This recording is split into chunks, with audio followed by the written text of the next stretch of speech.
시청자 여러분 안녕하십니까? BOA 모닝뉴스 시작합니다. 미국 민주당 소속 하원 의원 12명이 조 바이든 대통령에게 안정적이고 지속 가능한 미북 관계의 길을 촉구하는 서한을 발송했습니다. 이들은 미국 정부가 평화적 해결책을 우선순위에 두는 새로운 대북 정책을 선택할 것을 권고했습니다. 안소영 기자가 먼저 보도합니다. 한국계인 메릴린 스틸랜드 의원 등 미국 민주당 소속 하원 의원 12명이 조 바이든 대통령에게 새로운 미북 관계에 대한 바람을 담은 서한을 보냈습니다.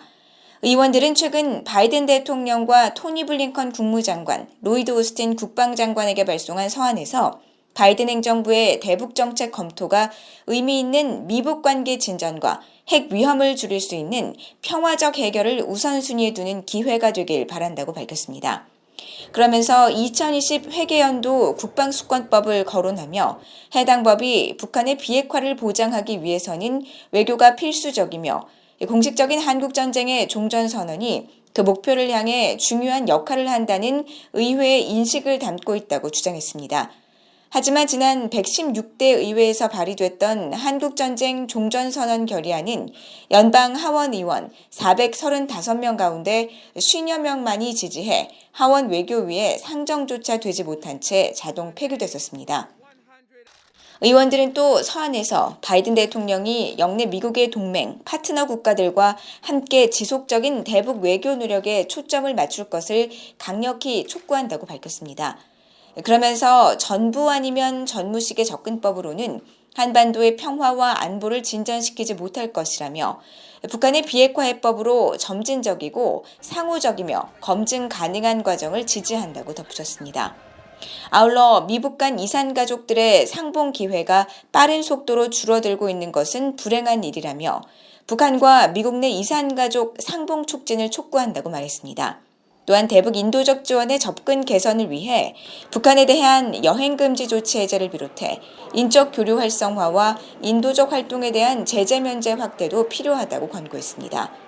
의원들은 그러나 이런 인도적 지원 노력이 북한의 탄도미사일 발사 등에 따른 안보리 결의를 약화시켜서는 안 된다고 지적했습니다.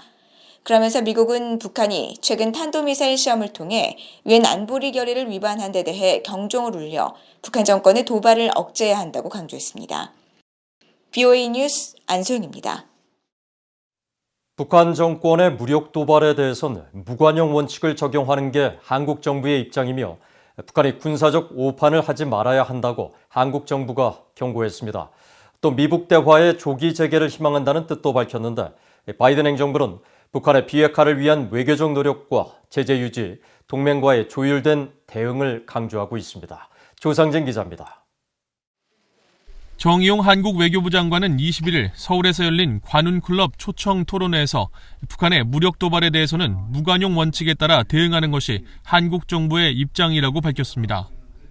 정 장관은 북한이 지난 2017년 연이은 군사 도발을 감행했을 당시에도 한국군이 원점 타격 능력을 과시하는 시범 발사를 여러 차례 했다며 이같이 말했습니다. 우리 정부는 북한의 무력 도발에 대해서는 무관용 원칙입니다. 상응하는 수준의 대응이 아니라 그보다 훨씬 강한 강도로 대응한다는 원칙입니다.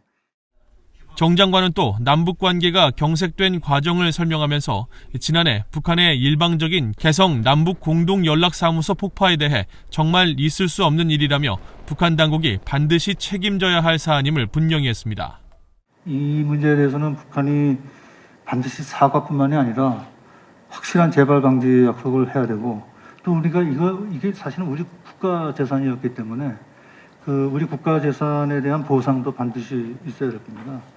정 장관은 미국과의 대북 정책 공조 문제와 관련해서는 완전히 조율된 전략을 바탕으로 북한을 설득하자는 것이 미국의 입장이라며 현재 조율하는 과정에 있다고 말했습니다. 그러면서 한국 정부 입장에서는 가급적 미북 대화의 조기 재개를 희망하고 있으며 미국 정부의 대북 정책 검토 결과가 현실적이고 실행 가능한 합리적 결과가 될 것으로 기대한다고 밝혔습니다. 문재인 한국 대통령도 이날 뉴욕타임스 신문과의 인터뷰에서 한반도의 비핵화는 한국의 생존 문제라고 규정하면서 조속한 미북 대화 재개가 문제 해결의 가장 중요한 출발점이라고 밝혔습니다. 문 대통령은 트럼프 행정부가 거둔 절반의 성공 토대 위에 바이든 행정부가 대북 정책을 진전시켜 나간다면 그 결실을 바이든 정부가 거둘 수 있을 것이라고 말했습니다. 그러면서 미국과 북한이 서로 양보와 보상을 주고받으며 점진적 단계적 비핵화를 향해 나아간다는 한국 정부의 기존 입장을 거듭 강조했습니다. 이와 관련해 미국 정부는 최근 북한에 계속되는 핵 활동에 대해 우려를 나타내면서 미국의 목표는 북한 비핵화라는 입장을 분명히 밝혀왔습니다. 앞서 국무부는 19일 공개한 군비 통제 비확산 군축 이행 보고서에서 국제 원자력 기구 IAEA가 북한 정권이 영변 등 핵시설 일부를 계속 가동하는 징후를 포착했다는 사실을 지적하면서 북한의 비핵화가 최우선 과제이며 이를 위한 외교적 협상을 계속할 의지가 있다고 밝혔습니다. 또 국무부 대변인실 관계자도 최근 VOA에 제재는 북한 정권이 행동을 바꾸고 폐쇄된 국가의 인권 상황을 개선하도록 압박하는 효과적인 수단이라며 대북 제재 유지가 반드시 필요하다는 입장을 강조한 바 있습니다. VOA 뉴스 조상진입니다. 북한 남포의 해군 조선소에서 잠수함 발사 탄도미사일 SLBM용 발사관으로 추정되는 물체가 포착됐으며 시험 발사 준비 정황 혹은 기만 작전일 가능성도 있다고 미국의 민간 연구단체가 밝혔습니다. 미국 전략국제문제연구소 산하 북한 전문 사이트인 분단을 넘어는 20일 보고서에서 4월 들어 6차례 촬영한 위성사진 분석 결과 남포 해군 조선소에서 SLBM 시험 바지선에 원통형 물체가 배치된 모습을 확인했다고 밝혔습니다. 보고서는 해당 물체가 SLBM용 발사관일 가능성이 있으며 이 물체를 덮고 있는 방수포의 위치도 매일 조금씩 조정된 흔적이 발견됐다며 이 모든 게 SLBM 발사관일 가능성을 시사한다고 지적했습니다. 다만 현재 확보한 사진만으론 해상도와 촬영 각도 때문에 해당 물체가 발사관인지 여부 등을 단정할 수는 없다며 SLBM 시험 준비나 시스템 개선 등의 움직임 혹은 전략적 기만 작전일 가능성도 있다고 설명했습니다.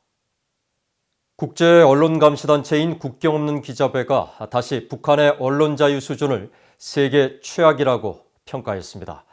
특히 신종 코로나 바이러스 여파로 북한 정권의 완전 통제와 투명성 부족이 더 잘 드러나고 있다는 지적입니다. 오택성 기자입니다. 세계 지도 위에 각 나라들이 형형 색깔별로 칠해져 있습니다.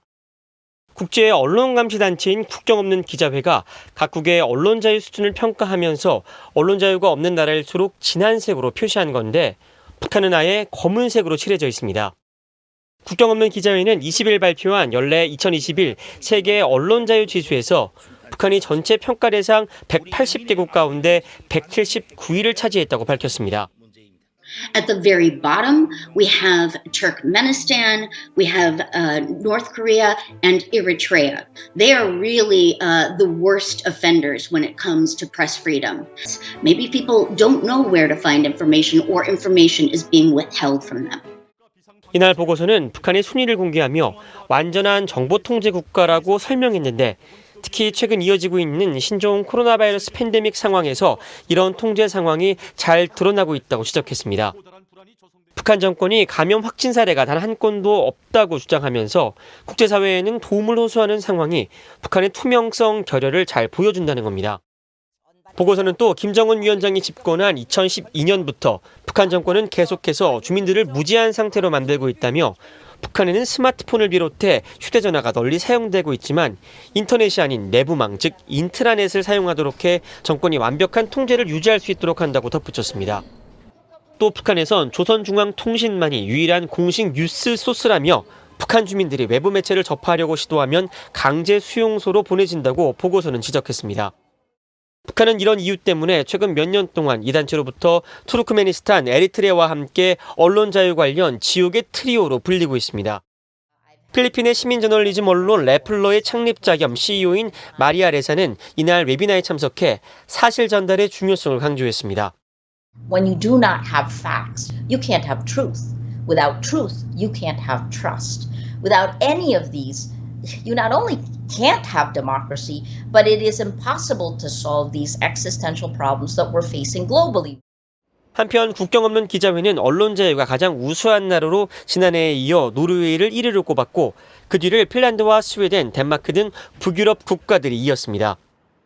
또 미국은 44위를 기록했고 한국은 이보다 2단계 위인 42위에 올랐는데 이는 아시아에서 가장 높은 순위입니다. BOA 뉴스 오택성입니다. 북한의 열악한 인권 상황 개선을 촉구하는 18차 북한 자유주간 행사가 오는 25일부터 다음 달 1일까지 워싱턴과 서울에서 화상으로 열립니다. 민간단체들과 개인 활동가들이 연대한 미국의 북한자유연합은 20일 보도자료에서 신종 코로나 바이러스 여파로 대부분의 행사를 온라인으로 진행한다며 올해 주제는 북한을 열자로 정했다고 밝혔습니다.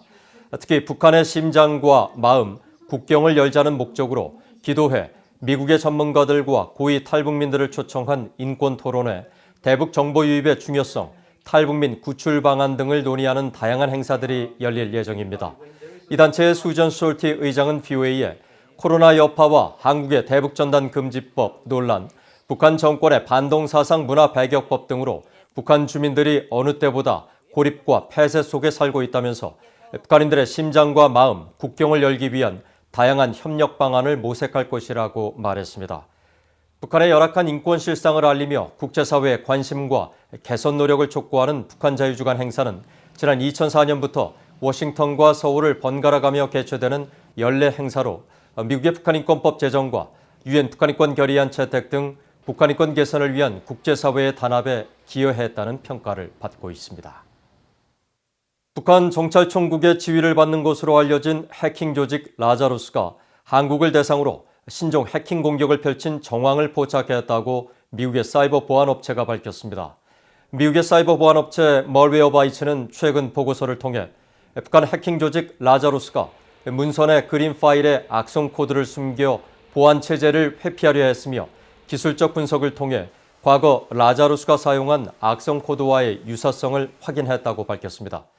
보고서에 따르면 라자루스는 지난달 31일 참가 신청서 양식이란 제목의 악성 파일이 담긴 워드 문서를 만들어 한국 거제시 수제 어묵 품평회 참가 신청서로 위장해 유포했으며 특히 위장 화면에 프로그램이란 북한식 어법이 사용되었다가 수정된 정황도 포착됐습니다. 멀웨어바이츠는 피해자가 해당 문서를 실행하면 문서에 삽입된 그림 파일의 변화 과정에서 악성 코드가 퍼지도록 고안됐다며 기존의 탐지 체계론 발견이 쉽지 않아 각별한 주의가 필요하다고 밝혔습니다. 이상으로 BOA 모닝 뉴스를 마칩니다. 시청해주신 여러분 고맙습니다.